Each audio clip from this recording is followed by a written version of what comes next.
Hello everyone, I hope you are doing well. Today in this video I am going to show you how to download Facebook video. So keep watching this video until the end, it's super easy way. So without any further ado, let's jump right in. So first of all, open up your Facebook app. And then find a video that you want to download. In order to do this, you need a video that has been posted publicly on Facebook. If the video is private, this will not work. So once you've found a video, you tap on the three dots on the right, and then copy the link. Copy the link.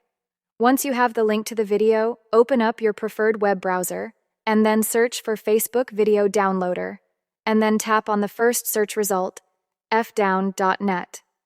So when you are on this website, paste in the URL of that video and tap this download button and it will do its thing.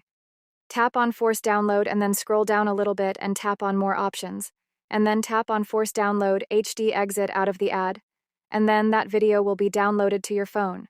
So go over to your gallery. And as you can see, the video is available in your gallery. So that's all for. If you found this video helpful, give a video thumbs up and subscribe to this channel for more step-by-step tutorials like this one.